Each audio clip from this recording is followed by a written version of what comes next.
Welcome back. બુલેટિનમાં આગળ વાત કરીએ તો જાણીતા ગાયક કલાકાર વિજય સુવાળા સામે અમદાવાદમાં નોંધાઈ ફરિયાદ. વિજય સુવાળાએ દિનેશ દેસાઈ નામના વ્યક્તિને ફોન કરીને ધમકી આપ્યાની ફરિયાદ નોંધાઈ. ભાજપમાં સક્રિય એવા દિનેશ દેસાઈની ઓફિસે હથિયાર સાથે હુમલા કર્યાનો આરોપ લાગ્યો છે. વર્ષ 2020થી ચાલી આવતા બંદૂકના કારણે હુમલો કરાયાનો દિનેશ દેસાઈનો દાવો છે. જમીન દલાલ દિનેશ દેસાઈએ વિજય સુવાળા, તેના ભાઈ યુવરાજ સુવાળા સહિતના લોકો સામે ફરિયાદ નોંધાવી. દિનેશભાઈ દેસાઈની ઓફિસે કેટલાક લોકો પહોંચ્યા હોવાના સીસીટીવી સામે આવ્યા. એક સમયના મિત્રો વિજય સુવાળા અને દિનેશ દેસાઈ હવે છે દુશ્મન. ઘટના બાદ બંને પક્ષ એકબીજા પર આક્ષેપ પ્રત્યાક્ષેપ કરી રહ્યા છે. દિનેશ દેસાઈનો આરોપ છે કે વિજય સુવાળાએ તેને ધમકી આપી, તો સામે સિંગરનો દાવો છે કે દિનેશ દેસાઈ સમાજની દીકરીઓને પરેશાન કરતા હોવાનો આરોપ લાગી ચૂક્યો છે. કોણ સાચું અને કોણ ખોટું એ તો સમય આવ્યે ખબર પડશે, પરંતુ હાલ તો ભાજપના નેતા વિજય સુવાળાની મુશ્કેલીઓ વધતી દેખાઈ રહી છે.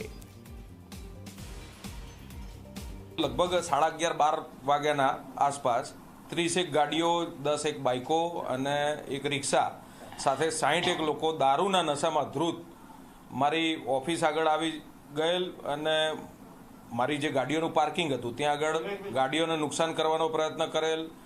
મને પણ જાનથી મારી નાખવાની ધમકી આપેલ હતી. મારી સમાજની દીકરીઓને એ અવારનવાર હેરાન કરતો હતો, જેની ફરિયાદો 5 થી 6 મારા જોડે આવી, જે વિશે અમે સામાજિક કાર્યકરો એના ત્યાં મોકલ્યા. આ વાત એને ખટકી અને એને મને સીધી ધમકી આપી કે આ બાબતે કોઈ મારા ઘરે આવવું જોઈએ અને મારા કોઈ પ્રશ્ન પૂછવા જ નહીં. આને અત્યારે મારા વિરુદ્ધ FIR દર્જ કરાઈ છે.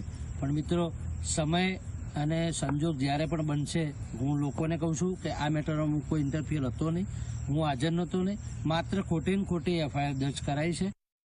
દિનેશ રબારીની ઓફિસની અંદર, ઓફિસના રોડ ઉપર વિજય સુવાળા અને તેના જોડે અન્ય ઈસમો દ્વારા 15 થી 20 ગાડીમાં આવી અને ત્યાં પોતે જાહેરની અંદર ધોકા અને પાઇપ લઈ અને ઉતરેલ અને ત્યાં શક્તિ પ્રદર્શન જેવું કરેલ હતું.